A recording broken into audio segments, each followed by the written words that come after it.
of body being pulled into the. I just did this whole video, y'all, for 20 minutes and it didn't record because you know why? Evil does not want you to hear this message. So we're going to go back. And this lady is she's going into, oh, that irritated me. Okay. Let me make sure it's recording now because.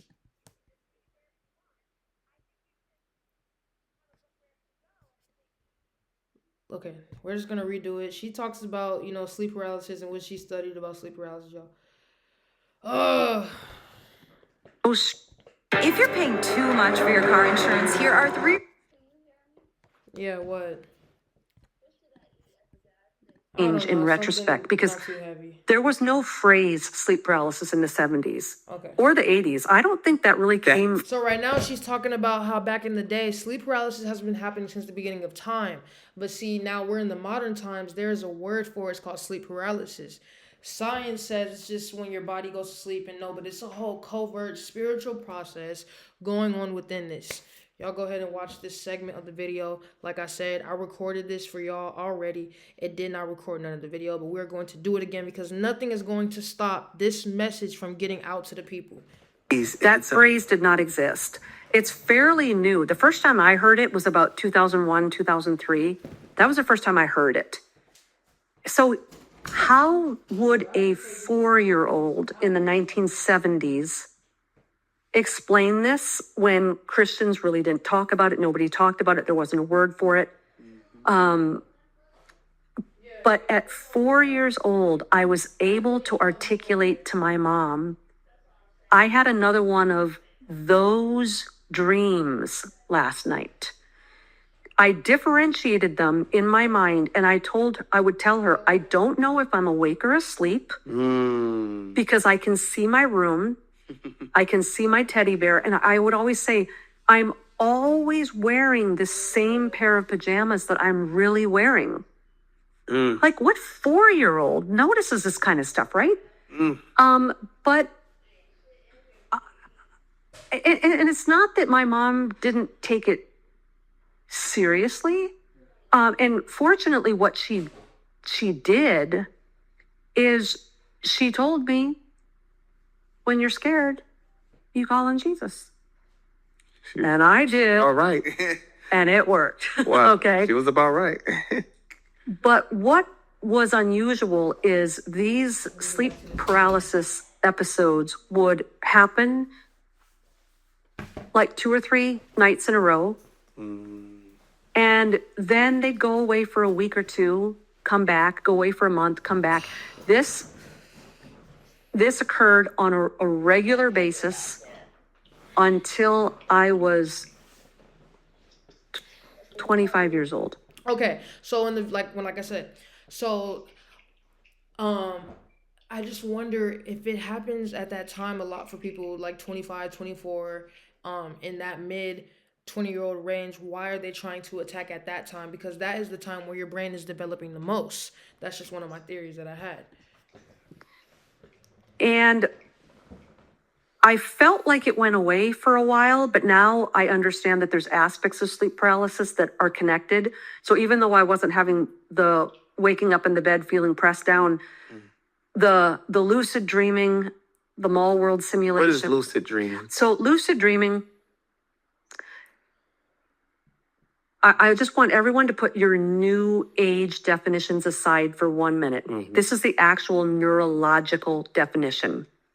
The neurological definition, there's nothing witchcraft about it, okay? It's what you do during lucid dreaming that makes it right or wrong. It's all about intent. Okay. So when we go to sleep, when we get into the REM state, our dorsolateral prefrontal cortex shuts down. God designed it this way. That's why we wake up feeling rested, because the part of our brain that does all the higher functioning, the reasoning, the determining consequences of action, decision making, morals, ethics, that part that does all the heavy lifting gets to sleep at night. So lucid dreaming is if that dorsolateral prefrontal cortex flips back on. And all of a sudden... And my question is as well, Why does it flip back on? How does it flip back on? What triggers it? And nothing is a coincidence, especially in the spiritual realm. So do these people or these entities have the power to make that switch on, or is our brain just like whoop-de-doo, it's on?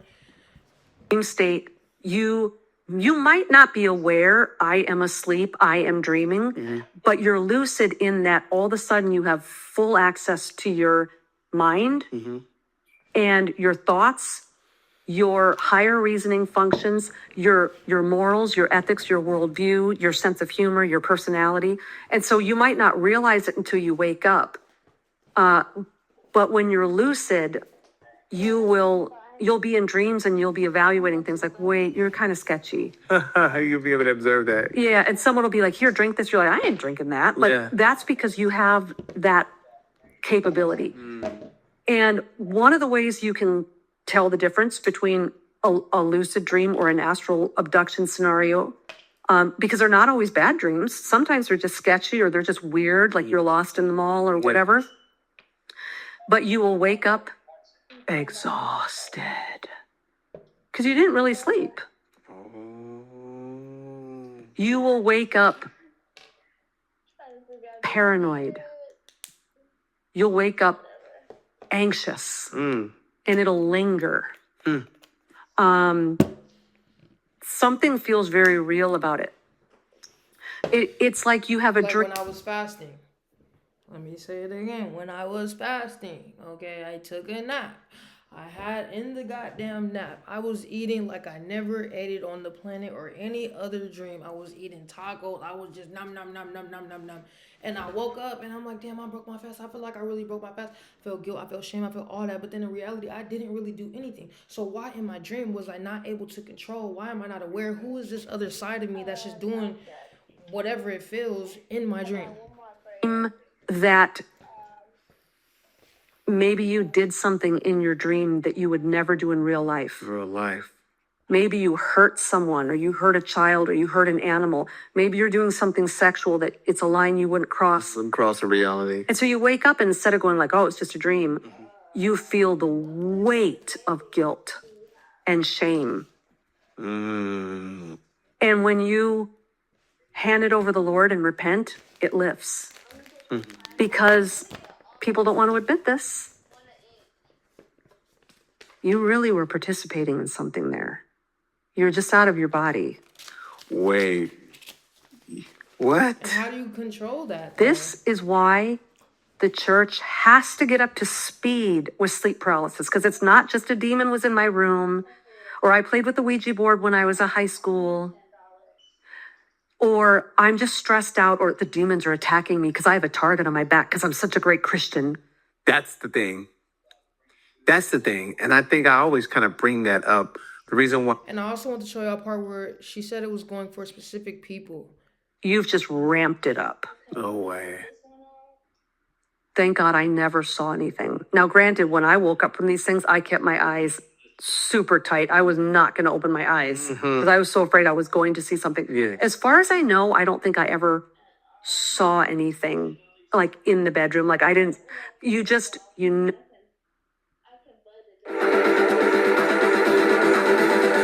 What y'all think about that so far, though? First of all, the experience isn't over yet because you're not awake. Friends and family or whatever, and then everyone, same corporation, different department, okay? It's not the Grays, it's a different agenda. It's a different modus operandi. The UFO guys, they have a genetic program going on. The sleep paralysis stuff is an intellectual agenda.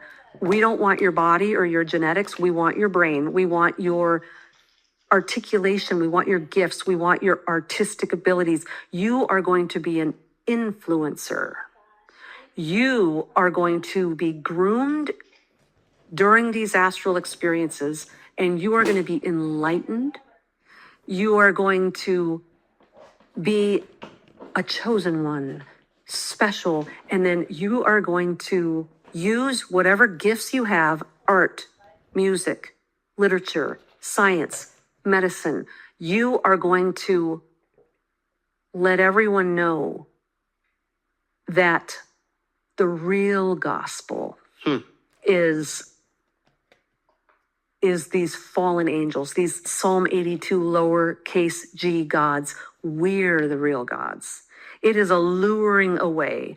But what they're doing is they're taking people with a certain set of gifts. And so, yes, they come to kids with trauma, but they're also looking for empaths, creative types, poets, musicians, artists. They're looking for a certain intellect, a certain IQ. They're looking for a certain personality. And what they're doing is they're taking the gifts that God has given you for your joy and his glory, and they're hijacking them over a lengthy grooming process that you likely don't remember. Some people do. Some people remember these dreams, they remember what's going on. The reason why I can speak confidently about this is because whenever we are in the spirit realm, whether this is you've gone through a portal, you have had some sort of an experience in the woods or a graveyard or Area 51, or you've had some sort of an encounter with one of these beings, whether it is going to the astral realm, these things attach. And so the reason you can get a pulse on this is your life will start to be incongruent with your experiences. What does that mean? So what I mean by that is, I was raised in a Christian home. I didn't have a long leash. I didn't get myself into trouble. I didn't have crummy friends. I wasn't rebellious or disobedient. I didn't have access to a TV or internet or cable. I wasn't watching things that I shouldn't be watching. Wow. When I got older in high school, Okay.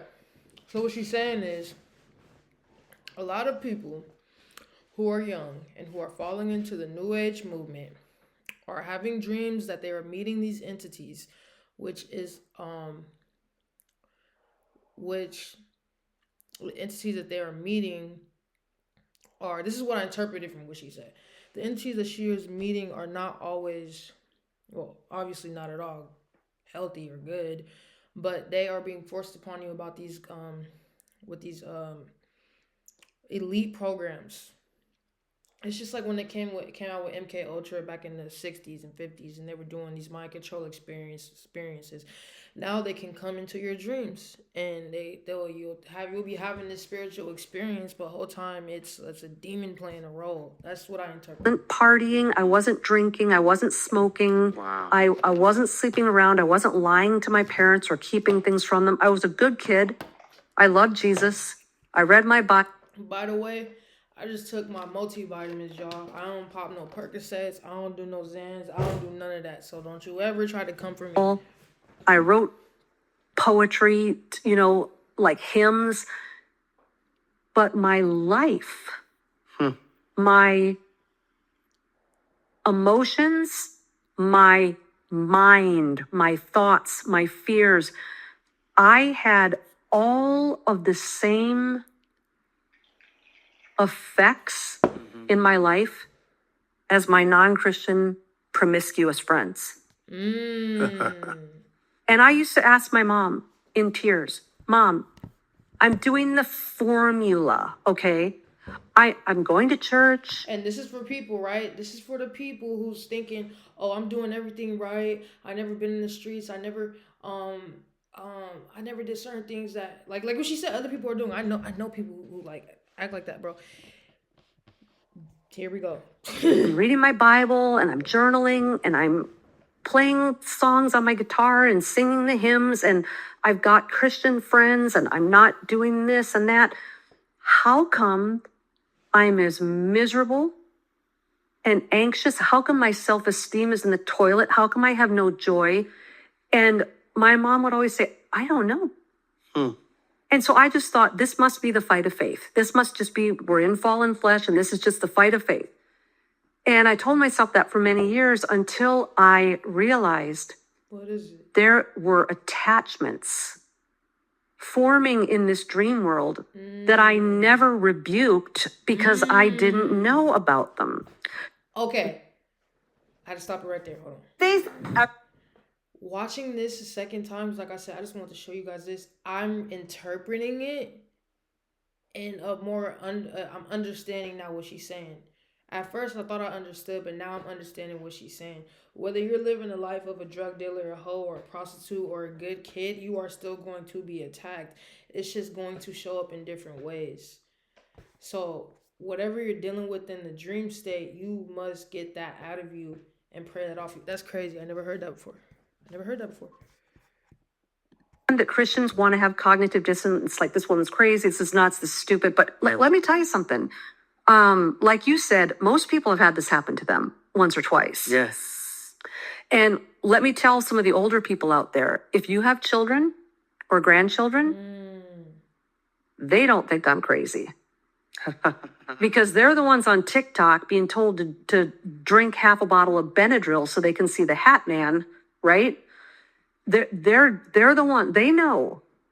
And they are messing with this stuff. They are experimenting with the shifting and the lucid dreaming, and, which is so pretty much the same thing. They just rename things for, the younger generations get cooler names than the stuff that we have. But so the thing is, you can stick your head in the sand and say, well, this girl's probably just coming out of the occult, or she's full of crap, or she's a shill. But the fact of the matter is, you can ignore me. Yes. But when your innocent little homeschooled 5-year-old comes to you at 18 There it is. and starts telling you out of nowhere that they have struggled with this, and this, and this, I'm telling you, this is a covert grooming operation to take broken kids and use that trauma Come on. as an astral trauma-based mind control program to Okay, I get it now. Astral realm mind control program. So this is now, we're not just being tricked by the TVs. We're not just being tricked by the food. It's coming in your dreams. Oh, man, that's crazy. reform them into the image of their false creator. Okay? This is that's what sleep paralysis is about. It's not about Ouija boards. It's not about smoking pot. It's not about, I looked at porn once and didn't tell anybody. Traumatized. This isn't like a cosmic slap on your wrist because God's mad at you because you did something dirty. This is a centuries to millennial old agenda where cultures that were more repressed than ours is now, because now they can do this stuff overtly. This was the way they were able to influence the children under their parents' noses. And the kids who have gone through trauma are the most vulnerable because no one's watching out for them. That's it. Or, and again, I'm not saying no one was watching. Nobody's checking on little Jimmy over there sitting by himself getting bullied at school. You know what I'm saying? Nobody's checking on little Tarisha, cause her hair is nappy, or Binky Bobby Boo because she's overweight. We need to pay attention to all the kids, man. Save the children. 2026. Save the children, man. Out for me. Gotta watch But these I kids, bore man. all this in silence. My parents did not know because when I was 5 years old, there were things going on in my mind that I didn't know there was anything wrong or different about it. It's not the kind of stuff you say over your Lucky Charms in the morning, So it wasn't that I was hiding it or that I knew or thought it was bad. It was just that as I got older, I'm like, oh, you know what? I'm in bondage to some things that are causing a lot of anxiety and depression that are interrupting the intimacy I have with Jesus. And I got introduced to those things in the dream state. That's so wrong. This is what they did before there was social media. Now they don't need the dream state because now they just overtly do it right in front of your face on, social media. But the fact is, Christians, pastors, youth pastors, please listen to me. This isn't about nightmares. Come on. This isn't about stress. Yes. This is kids who are being targeted. And they need more than a lecture that they had some dirty thoughts about the kid in class they like. This is more, there's more to this than what did you do? Ask Jesus to forgive you, you dirty little mind. This is... My name is Miranda Beckner, and I'm a Pima medical student. I have always had the support from people. Let me clarify, Ezekiel. Everybody has sleep paralysis once or twice. It can be brought on in absolute exhaustion. Right. If you're jet lagged, if you've gone through a miscarriage or a divorce, or you're super stressed out, you're vulnerable, and the enemy likes to be around that misery. Yes. And so if it's happened to you once or twice, I'm talking about the people where this goes back to 4 years old. Wow. And it has been nonstop. It escalates as they get older. No. And there's no incremental Now, I'll tell you this, I was covered when I was a baby. I don't remember having no sleep paralysis back then because my granny is a true follower of the Most High. Thank you. But recently, it's been going dumb. Like I said in my last video, January 1st. Oh, yeah, let me document it again because it didn't record the last time I said this. Let me document this again. It is January 1st, 2026. I had sleep paralysis in 2025 about 15 times, 4 times in one day, maybe 3 in one day. So this is documented for my testimony. You know what I'm saying? Let's get back into the video, man. over it. So whether it's happened to you once or it's the 400th time, you are still incapacitated and afraid, and you don't know your authority over it, and you can't break the fear. I didn't break the fear part of it until I was in my early 30s, maybe 40s, 41, 42. And let me tell you what changed it for me. This is the cliche you hear all the time. Oh, all you have to do is call on the name of Jesus and you'll wake up. Yeah, you will. Right. But some people are going to have to call on the name of Jesus and wake up 3 nights a week for 25 years. And in the meantime, they are mentally, emotionally, physically, psychologically, and spiritually being worn thin. And decades of this lead to the loss of faith in God. Ooh. It can lead to mental illness. And in many cases, it leads to autoimmune disease because the cortisol levels are just shooting. Lord. And so what the church has to understand is if someone's coming to you and this is occurring to them on a regular basis for decades and decades, there's more to the iceberg lurking beneath the water, okay? You're seeing this little thing, they had a bad dream. And I'm telling you, there is a chunk of ice beneath the water that could sink the Titanic. Okay? It might be trauma. It might be abuse. It might be sexual abuse.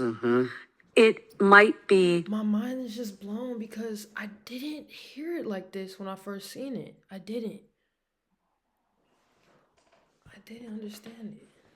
Ritual abuse. It might be tech, secret society, or military-related experimentation. There's something to it. Nobody has frequent, consistent visitations by the demon world over the course of 20, 30, 40 years, if there's not something there, and it might not be a Ouija board, heavy metal music, or drugs. I think that part is the part that gotta drive home. It does. Because okay. Let me interpret for my generation what she just said. If you're having it that often, there is a reason why. They're not just coming out of the blue. This is an operation. This is you're damn near a whole experiment, and it's deeper than what you may think or what you may see or feel. I'm blown, bro. Have to be. I bowed my head to the. Yes. Yes. You're just And you picked. highlighted trauma. Yes. Which is why I say, like, obviously, Ezekiel, where I'm at, yes,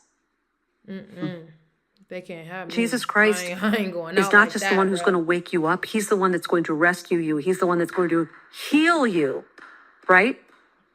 But here's where things change for me. For 41 years, these things would come into my room and I'd get scared and I'd be like, Jesus, Jesus, Jesus, Jesus, Jesus, Jesus, Jesus, until I woke up. Okay, so let's look at that in Ephesians 6:12 language. My one offensive weapon is the sword, right? Everything else is defensive. Everything else is covering me and protecting me. I've got this one blade which can slice heads off. And what am I doing with it? Oh, Jesus, Jesus, Jesus, Jesus. You know, I'm throwing the sword at them. And, Man, you know, what changed? I'm telling y'all, bro. 2 to 4. When I wake up 2 to 4 a.m., bro, it is so uncomfortable for me. Like, I hate waking up at those times, bro. Like, I don't feel like I'm in my body, bro, and it's uncomfortable. But when it hits 5 or 6, oh yeah, I love waking up at those. I could do that, but nah, bro. When we come into I know a somebody else is going true through this. understanding of the authority that we have been given through Christ to cast out demons and to cause them to go, is when we learn to wield the sword offensively. That's good. And it's hard because it is scary. So in my 40s, there's just a point in life where you're like, you know what? I'm sick and tired of this. Come Need on. some sleep. I'm tired. Come on.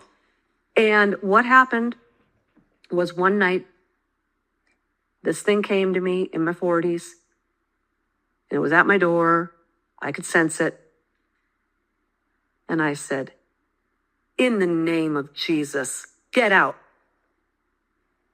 Ooh. It wasn't Jesus, Jesus, Jesus. Yeah. You know, which is fine when you're 5, 6, 7, 15. Like, you're learning.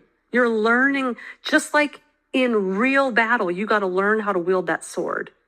Or you got to learn how to load your weapon and keep it clean. And you know, it takes muscle to like, to do that.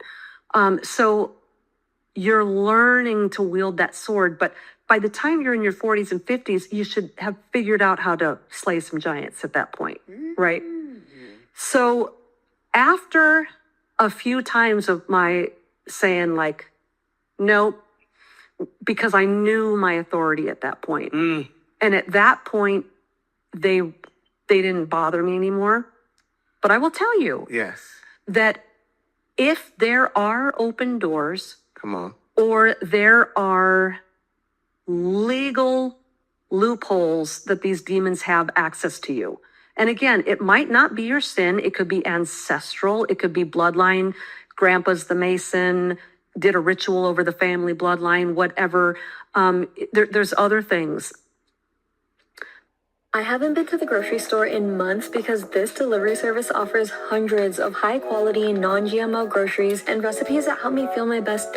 You know what's funny, y'all? I actually wanted to show y'all a smaller segment of this video, but I had got caught up in watching it longer because, like I said, I didn't interpret it the way I'm interpreting it now.